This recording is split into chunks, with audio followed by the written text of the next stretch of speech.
মাহমুদে যে আল্লাহু আকবার বলে সিজদায় লুটিয়ে পড়বেন, আল্লাহ রাব্বুল আলামিন বিশ্বনবীকে এমন কিছু চমৎকার শব্দ শিখাবেন, ওই শব্দগুলো দিয়ে আল্লাহর প্রশংসা করে বিশ্বনবী কাঁদতে আরম্ভ করবেন।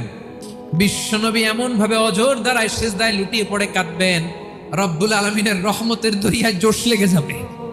রব্বুল আলামিন এই দৃশ্য থেকে সহ্য করতে পারবেন না। রব্বুল আলামিন বলবেন, ইয়া মুহাম্মদ ইরফা রাসাক, ও নবী আপনি মাথা তোলেন, মাথা তোলেন, আপনার কান্না আমি সহ্য করতে পারি না। নবী আপনি মাথা তোলেন, সাল তুতা, আজকে আপনি যা চাবেন তাই দেব। বিশ্বনবী এবার মাথা তুলবেন। যে বিভীষিকাময় সময়ে প্রত্যেক নবী বলেছেন আমি পারবো না, প্রত্যেক নবী বলেছেন নাফসি নাফসি, আমার কি হবে আমি জানি না, আল্লাহ আমারে বাঁচাও। প্রতিটি নবী বলবেন নাফসি নাফসি, আল্লাহ তুমি আমারে বাঁচাও, আমারে বাঁচাও। বিশ্বনবী মাথা তুলবেন, তুলে বলবেন রব্বি হাবলি উম্মতি, আল্লাহ তুমি আমার গুনাহগার উম্মতকে বাঁচাও।